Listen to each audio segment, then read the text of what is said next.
E aí, tá bom? Bom demais, e você? Tudo bem, graças a Deus. Então tá Quanto, certo. tudo pai. Quanto tempo mais ou menos você acha que a gente gasta aqui? Acredito eu que vão tentar, né, abreviar um pouco as coisas aí, acho que uma meia hora aí, 40 minutos. Eita, pega. E a gente grava isso? Tá gravando? Ah, tá gravando, a gente já tá online, tá gravando, e aí a gente vai ficar, né, no Instagram por 24 horas, Tá. pro pessoal que não conseguir acompanhar a gente agora, e Uhum. mais tarde a gente vai soltar a matéria lá no site para poder compartilhar também e dar uma possibilidade do pessoal ver por mais tempo, né? Tá bom, legal. Depois você Tá? passa para nós. Faz sim. E aí a gente vai bater aí uns 150, 200 pessoas online, nós vamos sortear um boné da Agro Brasil hoje, né? Vamos o quê? Nós vamos sortear um boné da Agro Brasil hoje. Vamos bater umas 150 pessoas online aí para a gente fazer um brinde pro Bora. pessoal. Legal. Como é que você faz esse sorteio? Pode sortear uns dois. É, nós vamos fazer lá pelo Instagram do Pop Rural e da Agro Brasil, né? Vamos Tá. fazer, movimentar. Deixa eu ver se eu. Qual por horário que a gente tinha marcado, Não dá para entendi. a gente Deixa eu ver se eu consigo pôr um negócio aqui no telefone. Deixa eu ver se eu consigo pôr um negócio no telefone aqui. E daí eu dou melhor, mas aqui não tem.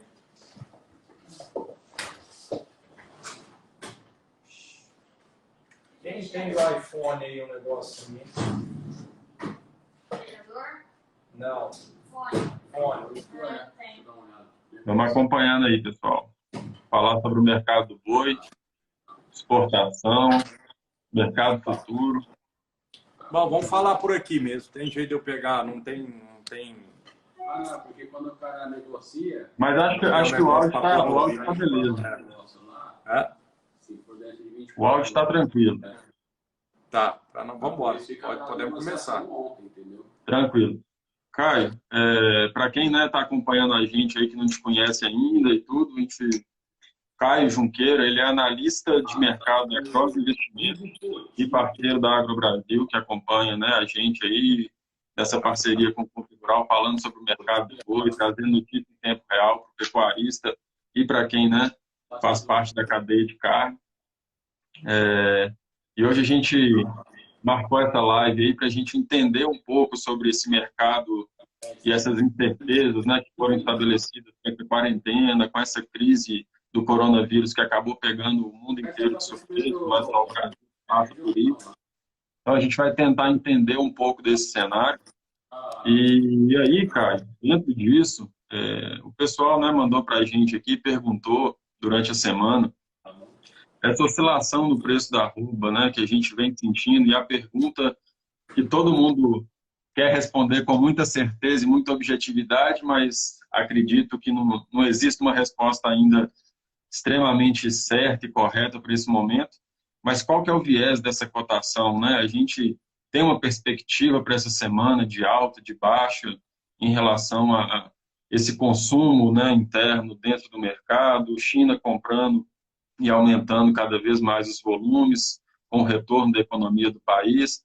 E tudo isso a gente vê uma oscilação muito grande, uma incerteza muito grande, principalmente para os frigoríficos, né, que têm tirado um pouco o pé, estão sentindo o mercado. O que a gente enxerga, né, para o final dessa semana aí de viés para essa cotação no mercado do boi? Então, Thiago, o problema é assim, hoje a gente está caminhando, hoje a gente dentro do mercado de boi,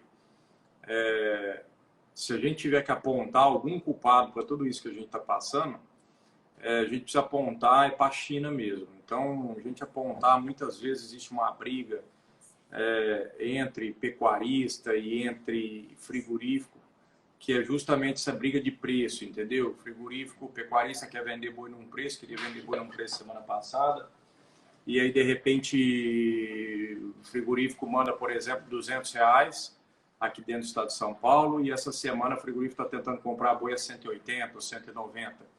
Então, quer dizer, existe uma... e acaba entrando num atrito entre indústria e pecuarista que não deveria existir. Deveria ser uma negociação um pouco mais num compasso entre comprador e fornecedor e não entre duas esferas que parece que estão brigando por comprar melhor ou por vender melhor e nunca entram num compasso. Quer dizer, frigorífico, a princípio, se a gente olhar isso de fora, o frigorífico nunca está satisfeito com o preço que ele está pagando, ele quer sempre pôr o preço para baixo, e o pecuarista nunca está satisfeito com o preço que ele está vendendo, ele sempre quer pôr o preço dele para cima. Então, o que a gente precisa entender, primeiro de tudo isso, é que ninguém tem culpa, nem pecuarista, nem frigorífico. O pecuarista não tem culpa nenhuma de ter puxado e conseguido vender o boi dele caro, e o frigorífico também não tem culpa nenhuma se por um acaso conseguir comprar o boi na baixa. A culpa vem de fora. Se a gente tem que culpar alguém, a gente tem que culpar o chinês, que é o chinês que trouxe essa doença para cá. Entendendo isso, a gente passa para esse segundo passo aí, que seria realmente essa briga de preços, entre aspas, mas eu diria que teria que ser um negócio um pouco mais sadio, que existe em qualquer commodity. Então, qualquer commodity, todas as commodities foram afetadas desde que o coronavírus chegou em seus determinados países. Todas as commodities. Isso não é uma coisa que está acontecendo única e exclusivamente dentro do Brasil. Não é uma coisa que está acontecendo única e exclusivamente com o preço do boi. Por exemplo, nós tivemos uma guerra paralela entre Rússia e Oriente Médio em respeito do petróleo. Junto com isso, teve essa pandemia, esse coronavírus, e o governo proibindo todo mundo de se locomover e parando tudo da forma que a gente vê que está parando. Isso caiu diretamente no colo das usinas. Usina que vendia o litro do etanol a R$ 2.700 a metragem cúbica, hoje você vende a R$ 1.700, a R$ 1,70 o litro. Então, quer dizer, todo mundo foi afetado, todo mundo foi afetado. O boi ainda, que é o que a gente vai comentar aqui, o boi ainda, por incrível que pareça, é realmente uma ilha. Parece que é uma ilha que está tomando tiro de tudo quanto é lado e, por enquanto, não sofreu. A gente vê sofrer todo mundo do fast food, que é essa parte de cadeia e restaurante, estão tudo fechado. Então, isso aí acaba afetando diretamente o preço do atacado. Então, você pega um preço de atacado recuando. E, por outro lado, você pega o preço do boi, o preço da arroba do boi, se a gente usar São Paulo, o estado de São Paulo como métrica aí para a nossa conversa, o estado de São Paulo ainda está valendo um boi de R$200. Então, quer dizer, a gente vê que o preço do boi sofreu muito mais com a ausência da China, quando a China entrou para fazer estoque deles, que foi no final do ano passado, o boi saiu de 160, bateu R$250 ao longo de 3 meses, se eu não me engano. Depois a China começou a fechar suas fronteiras e saiu da compra, o boi despencou de 250 para 200. Hoje o boi se mantém a 200. Por mais que a gente note que o consumo está travado, por mais que a gente imagine que o preço ainda vai sofrer em cima de todo um efeito rebote que provavelmente vai acontecer, em nível de insegurança salarial, em nível talvez de desemprego, em nível de insegurança que a turma passa a consumir menos. Provavelmente o que vai acontecer no preço do boi, por enquanto, não aconteceu. Então o boi ainda está realmente uma ilha sem culpados. Não existe ganhadores nem vendedores nesse preço do boi ainda. O que a gente, né, tem sentido e acompanhado, né, até pelo AgroBrasil, né, a gente tem visto no aplicativo negócios dispersos e com muita variedade de preço, né? A gente tem um ágio aí em relação ao boi China de até R$4, R$5, dependendo da praça, a gente vê essa diferença, né? Até R$20. R$20. A gente teve, né, até um negócio hoje mais cedo aí no interior de São Paulo, em Pompeia, se eu não me engano, 206 pelo boi gordo, né, mercado interno.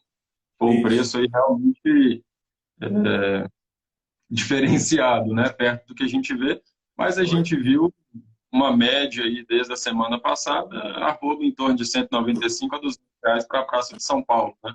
Essa a cotação que tem rodado, né? Frigorífico às vezes pressiona, mas são poucos os negócios que se concretizam com uma desvalorização muito abaixo disso, né? Não é um volume muito grande. Na verdade, foi bem comentado até que você falou que hoje a gente está tendo dois preços.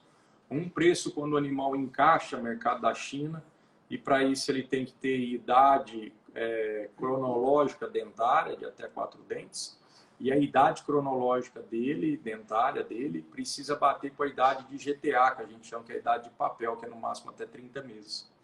Então, quando o animal encaixa nesse preço e a indústria que está comprando é uma indústria habilitada a exportar para a China, e a sorte, mais uma vez, recai sobre o estado de São Paulo, porque aqui a gente está passando de agora para frente. É um período de entre safra para a produção do boi, porque aqui dentro do estado de São Paulo, o grosso que se produz é de confinamento, e agora a gente está num período de menos volume de boi confinado. Então a gente recai, tem essa sorte para quem está dentro do estado de São Paulo, o pecuarista dentro do estado de São Paulo, justamente essa, porque você tem menos boi sendo ofertado, uma época, entre aspas, de entre safra para dentro do estado, e você está num lugar aonde tem muito volume de indústrias habilitadas a exportar para a China, é muito grande. Então você tem uma concorrência muito sadia que faz com que esse preço realmente suba.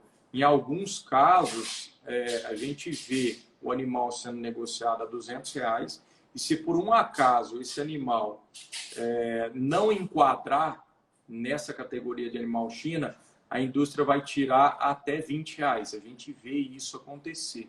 A notícia boa disso é que por exemplo, o aplicativo AgroBrasil, ou para quem quer que for que essa pessoa esteja registrando o seu negócio, não vai saber de antemão se esse boi sofreu essa classificação.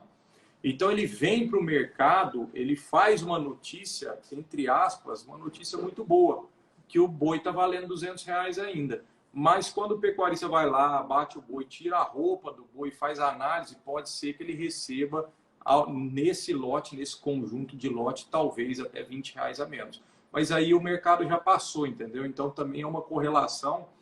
Não seria uma correlação, mas é um mercado que a gente não está vivendo ainda em termos de informação. A informação não chega até os meios de comunicação, não chega até os aplicativos, talvez não chegue até o CPEA, esse tipo de informação, entendeu?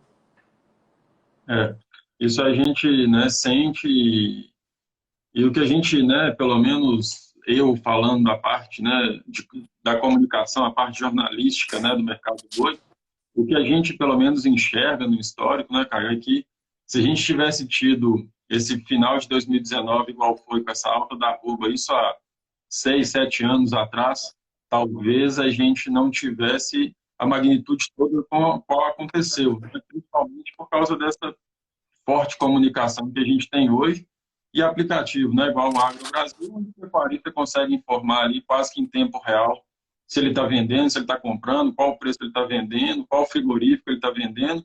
Então, acaba que essa união também ajuda muito a sustentar esse preço, que antigamente a informação era em um nicho muito menor, né?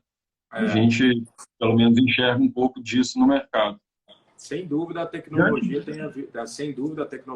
hoje tem ajudado em muito em termos de sustentação de preço, né? Porque você tem, antigamente, não muito tempo atrás, mas questão de 1 ano atrás, 6 meses atrás, a única informação que você conseguia ter, o pecuarista conseguia ter, era uma ou outra informação solta em alguns grupos, e aí ia depender se você estava nesse grupo ou não, e em relatórios, mas geralmente o relatório dessas empresas especializadas, eles saem um relatório de tarde ou de noite com relação ao andamento do dia. Então, quer dizer, a pessoa senta na casa dela, onde for que estiver analisando aquele relatório, ela está olhando um relatório do que passou ao longo do dia. E num mercado dinâmico, como é o mercado do boi, onde eu lembro até da gente falar no começo da conversa, o frigorífico dá preço numa determinada situação, passa 2, 3 horas, ele muda o preço e aí tem aquela briga. Então, como é um mercado extremamente volátil e que está dependendo hoje muito da situação global em termos de vírus, então é uma situação que tende a mudar realmente não só ao longo da semana, mas talvez ao longo do dia. Então, é muito importante que a pessoa tenha realmente acesso a um aplicativo onde as informações, além de ser sigilosas, podem ser compartilhadas, e esse tipo de informação sendo compartilhada online, né, alimenta uma cadeia de outras informações que vão cruzando, atacado, demanda, escalas de frigorífico. Então, realmente, a gente tem sorte hoje de ter a tecnologia realmente atendendo à necessidade do produtor, né? A gente, né, viu a entrevista sua ontem lá no Notícias Agrícolas, né, e onde você falou e abordou em relação à queda do consumo no mercado interno, né, está girando aí até 16 a 17% de queda nesse consumo no mercado interno, e isso é uma situação que, de certa forma, preocupa os frigoríficos, né, porque ele precisa escoar esse estoque que ele tem, né? Então, a gente vê escalas aí mais curtas, o frigorífico sentindo o mercado. Na visão, né, Caio, que você tem aí, você acha que a China ela consegue ainda segurar essa arroba no preço que, né, a gente tem visto? Ou você acha que isso aí daí, vamos dizer, daqui uma semana a gente vai ter uma queda mais brusca na arroba por conta do mercado inteiro? Então, eu vou responder essa tua pergunta, Thiago, e vamos pegar o gancho aqui do Leandro. Ele está fazendo uma pergunta que é bem pertinente ao que nós vamos falar. E vou pedir para o Daniel. Daniel, atualiza aquela planilha de tonelada de boi China e sobe no aplicativo, fazendo favor. Aquela tonelada de boi China vezes ao preço do dólar. Então, o Leandro fala aqui, ó, ele está perguntando, e tem a ver aqui com o que eu vou responder para você, Thiago, aqui, ó. Acho que deveria esclarecer melhor o preço boi base, que pode receber melhor se entender melhor o mercado e não o contrário. Então, lance esse aplicativo no Paraguai. Nós já temos cotação de boi via Paraguai, tá? Já tem algumas captações de negócio via Paraguai. Então, o preço do boi base, o preço do boi MI, que a gente chama, que é o boi de mercado interno, ele tem muito mais a ver com o mesmo mercado interno. Então, a formação de preço desse boi mercado interno tem a ver com a parte do nosso consumo.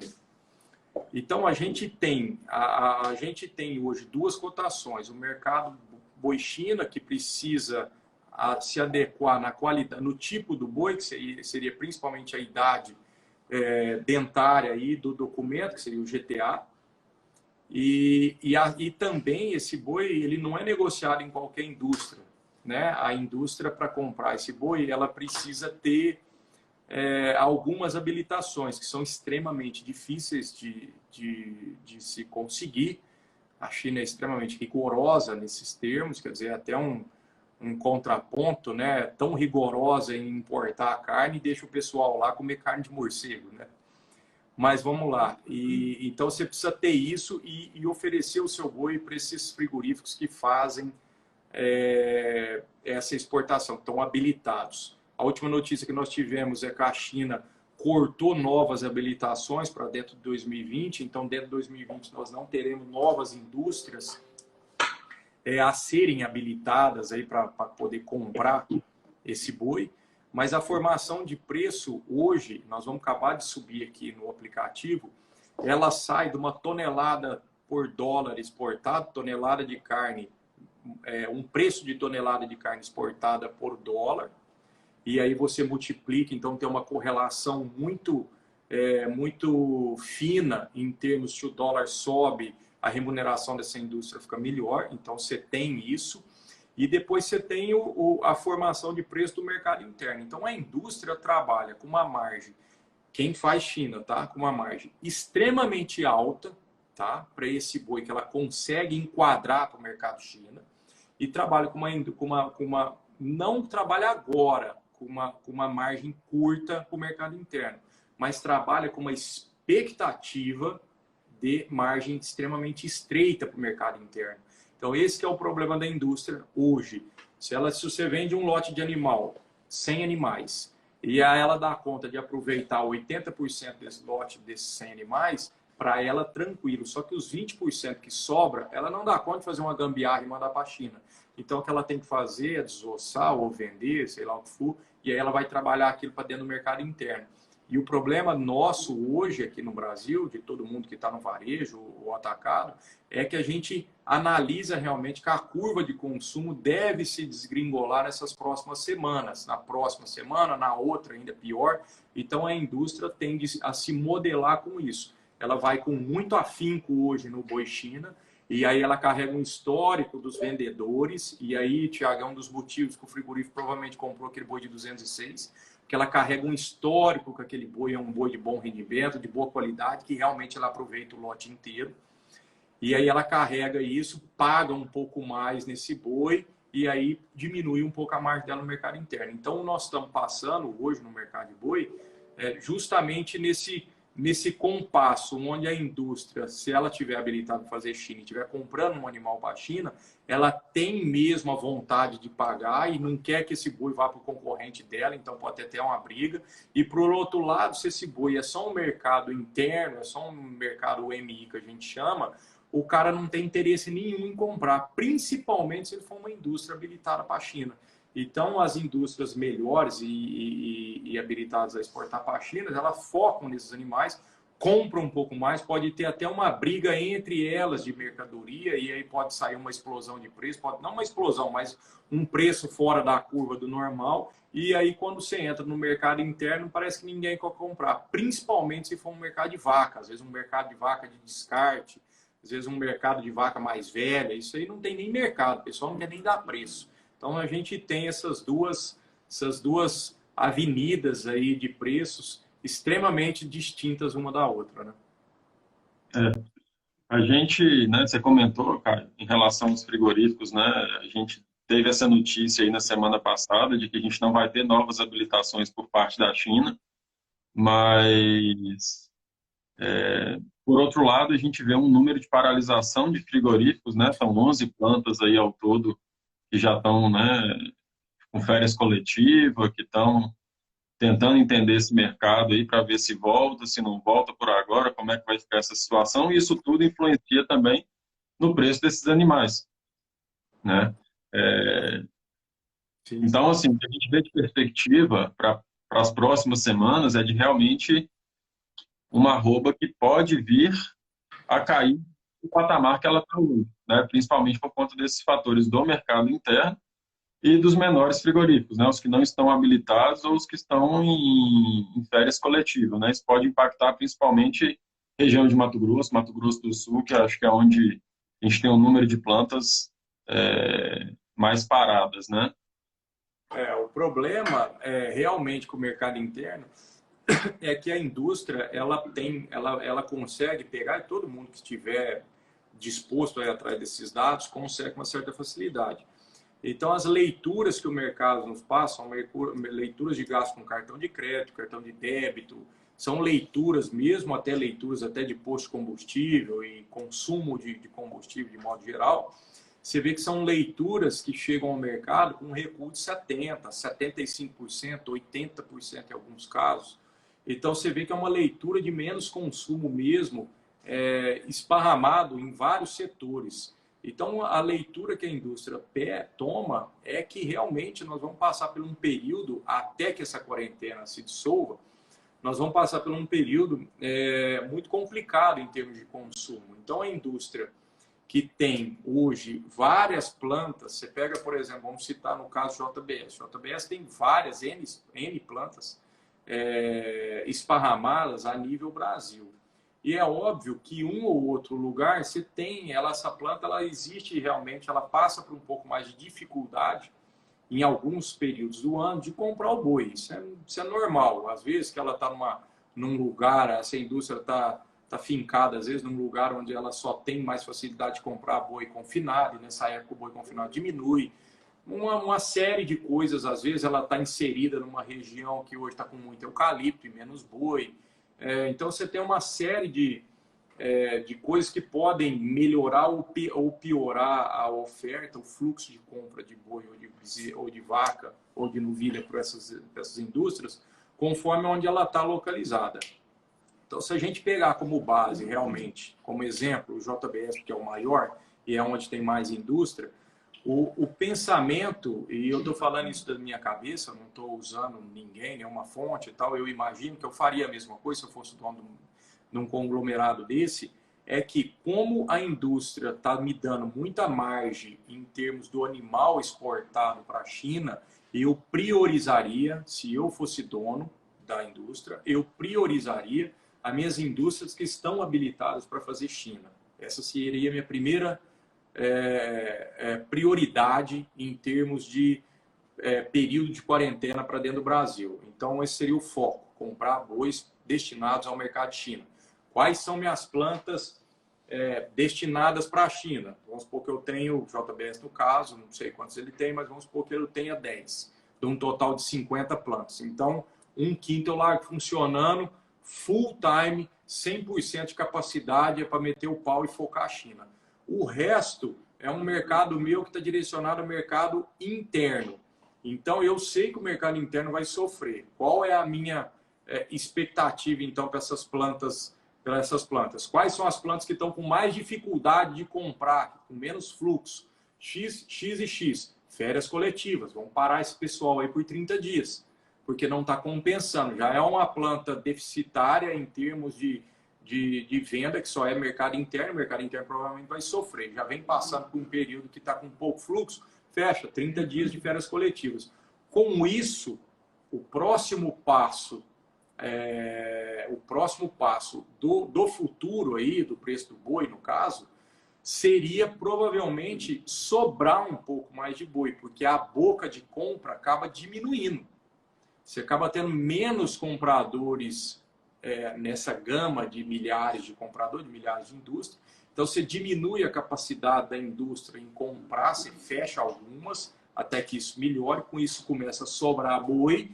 O efeito disso é a lei da oferta e da procura. Você tem uma procura que diminuiu, porque você fechou os gargalos que estavam, teoricamente, iam te dar prejuízo, iam te dar mais problemas. E aí a oferta tende a ser a mesma, com isso tende a sobrar um pouco mais de oferta. O frigorífico dá conta de trabalhar, pelo menos, com um boi um pouco mais barato para ele passar por esse horizonte que, a princípio, é tão conturbado. Isso cai no colo do pecuarista. O pecuarista acaba colocando e xingando, e aí vira aquela briga que eu acho que todo mundo tem o seu direito, é óbvio, todo mundo tem que levantar a sua bandeira, mas no caso aqui não é um efeito isolado, entendeu? Não é uma briga isolada, não é culpa da indústria que vai abaixar o preço do boi. No caso, se isso acontecer, está acontecendo a nível nacional ou a nível mundial, termos de desvalorização de commodities. Esse é um cenário que a gente vai ter que ir lendo, né, cara? Isso aí agora, nos próximos dias, essas próximas semanas aí, durante essa quarentena, a gente realmente tem que fazer essa leitura dia a dia, momento a momento, para saber qual que é a melhor hora de vender, a melhor hora de comprar, reposição e até planejamento estratégico pensando até no mercado futuro, né? Então, é algo que a gente hoje não tem como, né, ter um norte ou falar assim, não, a cotação, o viés é de alta ou o viés é de baixa e a gente vai ter uma média assim, assado, né? A gente não consegue hoje, dentro desse cenário do mercado interno, né, que influencia muito dentro do mercado do boi, ter uma definição real, uma definição mais concreta, né? A gente, pelo menos, entende um pouco disso. Era se esperado, né? E ainda assim, acredito que o frigorífico espere um pouco um crescimento no consumo, né? Com a chegada do pagamento agora, dia 10, pode ser injetado na economia aí algum fluxo de compra, de demanda um pouco maior na parte consumidora, mas nada que seja tão alto quanto seria se a gente não tivesse numa quarentena, né? Eu imagino que é óbvio que quando você coloca um pouco de injeção de dinheiro na economia, a tendência é que essa injeção de dinheiro realmente faça circular um pouco mais do comércio. No caso da carne, isso é muito bom, né? Porque o dinheiro ela realmente vem para a carne para melhorar essa parte de demanda, varejo e atacado. Então, consequentemente, uma melhora talvez no mercado interno possa acontecer. Só que eu acho que não é uma melhora. São duas coisas. Não é uma melhora sustentável ao longo prazo e não acho que será uma melhora tão significativa. Vai ser uma melhora, é óbvio, melhor com do que sem, mas eu acho que vai ser um movimento muito singelo, muito simples, muito pequeno, muito pouco, né? Muito baixo. Não é um mercado para salvar a gente, não. É bom que tenha, bom que o governo está tomando todas essas ações, essas atitudes aí para injetar um pouco de dinheiro, e isso é sangue na economia, mas eu acho que o medo do trabalhador em perder o emprego, se é que já não perdeu, o medo do empresário em saber como é que vai ser o pós-crise e quando será essa pós-crise. Então, isso tudo inibe de forma muito severa os gastos e inibe de forma muito severa também o consumo de modo geral, não só para carne, né? Tá. A gente tem uma pergunta que chegou também lá pelo Instagram nosso, onde foi perguntado: que análise, Caio, que você faz da relação dos seguintes fatores: insumo caro, volume de animais confinados será menor e a China comprando muita carne brasileira? Como é que é? Não escutei direito. Deixa eu ver se eu A abro. relação é a análise que você faz da relação dos seguintes fatores: insumo caro, volume de animais confinados, a previsão é que ele seja menor do que o ano passado, e a China com a demanda por carne brasileira mais alta. A gente consegue relacionar isso de alguma forma? Você tem alguma análise que você consiga colocar? Então, insumo caro e demanda chinesa em alta. E aí o segundo ponto que ele coloca, ele responde os dois outros, que seria uma expectativa de menor boi confinado. Oferta, oferta e procura. Vai explodir o preço. Só que esse menor número de boi confinado que a gente não sabe. Isso é uma incógnita. E isso muda todo o tripé da pergunta. Não dá para a gente saber ainda como é que vai acontecer. A gente tem alguns clientes aqui dentro do aplicativo AgroBrasil, que a gente mantém muito contato, são milhares de pessoas lá dentro, passando informação e nessa rede de informação. E alguns que já iam fechar, quem faz os 2 turnos do confinamento, ele precisa fechar o primeiro turno agora, né? Começo de abril, mais tardar fim de abril, então ele precisa estar organizando para fechar, tá? Esse primeiro turno.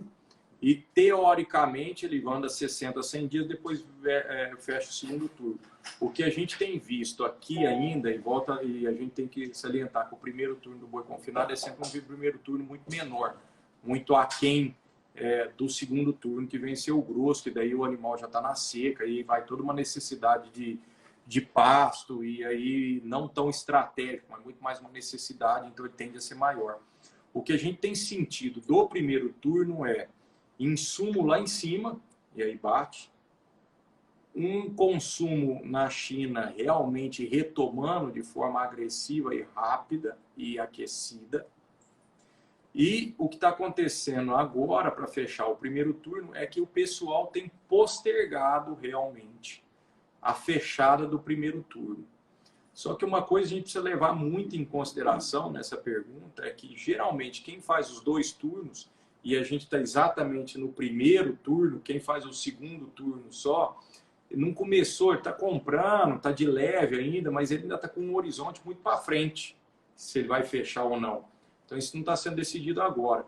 O que está acontecendo agora é que quem faz os 2 turnos estão postergando realmente a fechada desse animal. Sim, isso é um ponto. Mas, por outro lado, não está descartado de forma nenhuma o fechamento do primeiro turno de confinamento. Pelo menos para os clientes que a gente segue.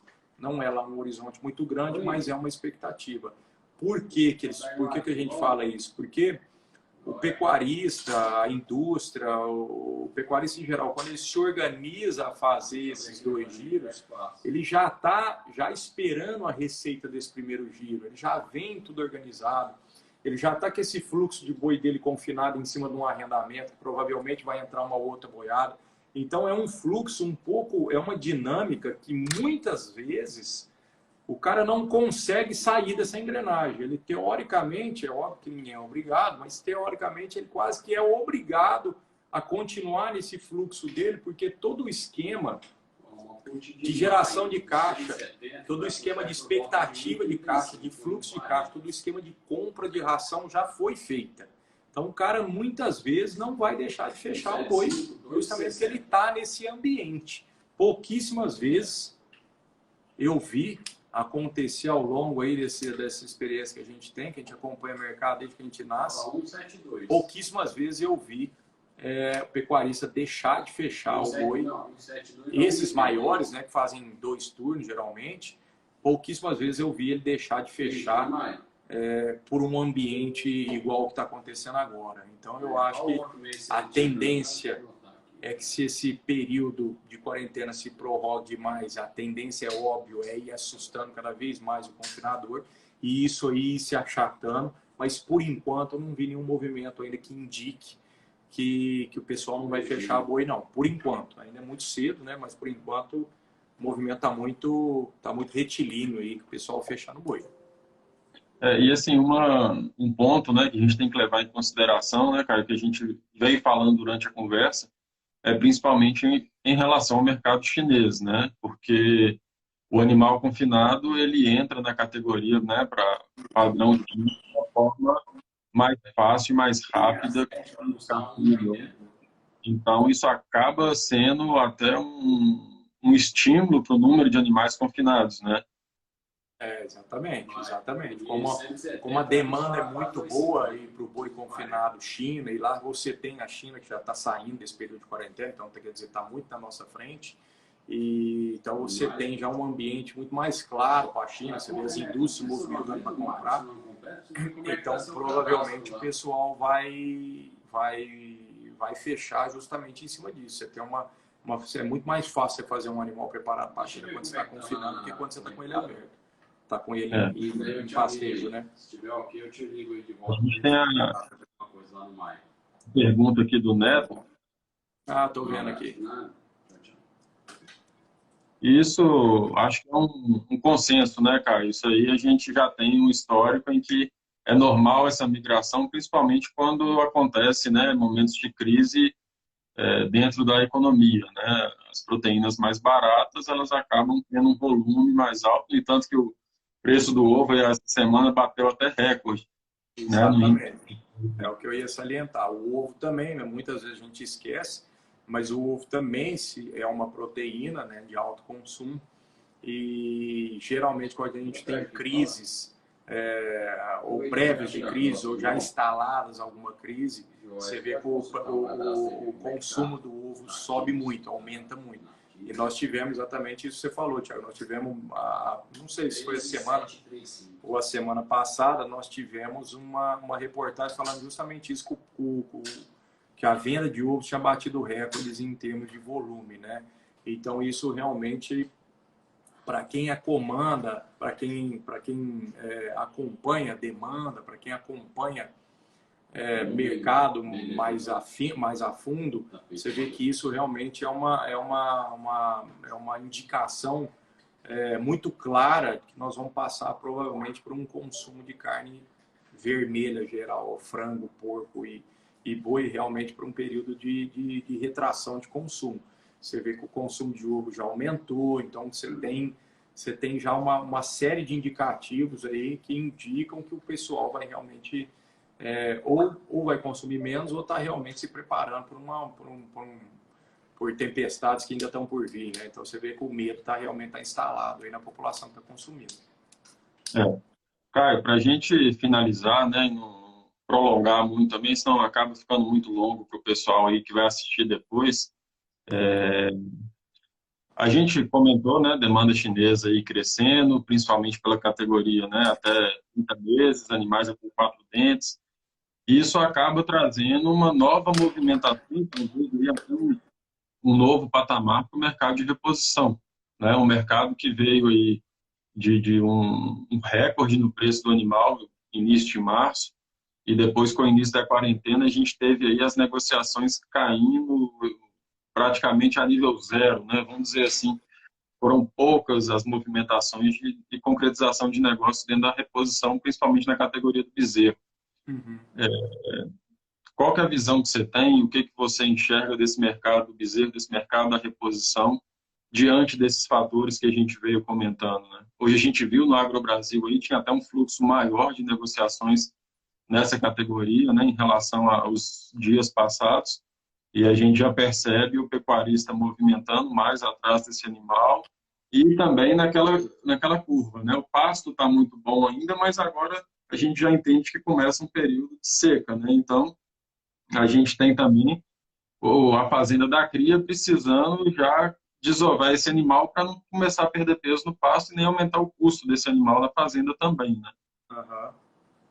Então, o preço de reposição, você vê, depois que o boi deslanchou, né? Depois se a gente fizer um exercício aí de memória, depois que o boi saiu aí dos patamares aí de 160, 170, 180 aí no final do ano passado e bateu aí em novembro até aquele negócio 150 de R$ 250, né, que foi publicado lá dentro do aplicativo, a reposição subiu e o boi abaixou e a reposição está lá em cima até hoje e não tem notícia da reposição sendo, você conseguindo comprar essa reposição de forma melhor.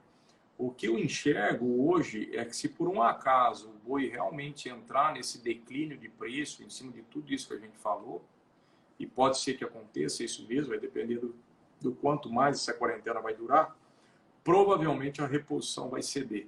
Porque a reposição está muito ligada em termos de procura, né? De oferta e de procura. A oferta geralmente é estável, você tem uma procura, você tem uma oferta que às vezes passa por um movimento de mais oferta e agora começa a desmama do bezerro. Então você pode ter de agora para frente uma oferta um pouco maior aí por parte do bezerro, de agora até final de maio. Mas por outro lado, você tem também essa pressão, se é que vai acontecer, em cima da rua do boi. Então, se eu fosse olhar agora o mercado de reposição, eu não reporia. Eu ficaria quieto, eu ficaria na moita, porque eu acho que o ambiente que nós estamos passando é um ambiente ainda extremamente volátil em termos de preço, tá? Mas eu não vejo agora, atualmente, nesse curto período de tempo, aí, de mais 40, 50 dias, uma explosão de preço. Muito pelo contrário, eu vejo muito mais um afunilamento de oferta, em cima disso que a gente já citou, de capim, a gente está caminhando realmente já para dentro da safra, e aí com isso uma pressão talvez um pouco mais acentuada em termos da reposição. Porque você vê bezerro hoje, qualquer bezerro, em qualquer estado, não precisa estar dentro do estado de São Paulo, não precisa estar dentro do MS, não precisa estar dentro do MT, não precisa estar dentro de Tocantins, não precisa estar na Bahia. Qualquer bezerro você tirou do pé da vaca, se ele é baio, tem cupim, é bom, é raçudo, tem barbela, barbeludo vale R$ 2.000. Então, quer dizer, meio que tabelou. Eu acho que isso aí provavelmente vai escorregar pelo menos uns R$ 150, conforme, e aí eu volto a dizer, conforme essa crise vá se postergando. E aí a gente não sabe o tamanho disso, nem para quando que vai, nem até quando vai, né?